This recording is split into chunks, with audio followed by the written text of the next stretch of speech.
ಸ್ವೀಡನ್ನ ಉಪ್ಸಲಾ ವಿಶ್ವವಿದ್ಯಾನಿಲಯದ ಪ್ರೊಫೆಸರ್ ಟೀನಾ ಮ್ಯಾಟಿಲ್ ಅವರು ತಮ್ಮ ಹೊಸ ಅಧ್ಯಯನದ ಬಗೆಗೆ processing of the Royal Society ಮ್ಯಾಗಜಿನ್ನಲ್ಲಿ ಬರೆದಿದ್ದಾರೆ. ಸ್ವೀಡನ್ನ ಗಾಟ್ಲ್ಯಾಂಡ್ ದ್ವೀಪದ ಲಿಸ್ವೆಡ್ ಎಂಬಲ್ಲಿ 1983ರಲ್ಲಿ 5500 ವರ್ಷ ಹಿಂದಿನ ಹೊಸ ಕಲ್ಗಾಲದ ನೆಲೆ ಪತ್ತೆಯಾಗಿತ್ತು. ಆಗ ಯುರೋಪ್ ಬೇಸಾಯದಲ್ಲಿ ತೊಡಗಿತ್ತು. ಆದರೆ ಲಿಸ್ವೆಡ್ ಜನರು ಇನ್ನೂ ಬೇಟೆಗಾರ ಹಾಗೂ ಸಂಗ್ರಾಹಕ ಜನರಾಗಿದ್ರು. ಇಲ್ಲಿ ಆಗಿನ ಮಡಕೆ, ಕುಡಿಕೆ, ಕಲ್ಲಿನ ಆಯುಧಗಳು, ತೊಗಲಿನ ಉಡುಗೆ, ಪ್ರಾಣಿಗಳ ಎಲುಬು ಇತ್ಯಾದಿ ಸಿಕ್ಕಿವೆ. ಇತ್ತೀಚೆಗೆ ಹಲವು ಗೋರಿಗಳ DNA ಅಧ್ಯಯನ ನಡೆದಿದೆ.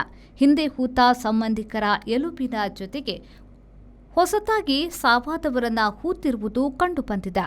ಒಬ್ಬ ಸಣ್ಣ ಪ್ರಾಯದ ತರುಣಿಯ ದೇಹದ ಮೇಲೆ ಆಕೆಯ ತಂದೆಯ ಎಲುಬುಗಳನ್ನು ಇಟ್ಟು ಹೂತಿರುವುದು ಒಂದು ಗೋರಿಯಲ್ಲಿ ಕಂಡುಬಂದಿದೆ. ಇವೆಲ್ಲ 5500 ವರ್ಷದ ಹಿಂದಿನವು.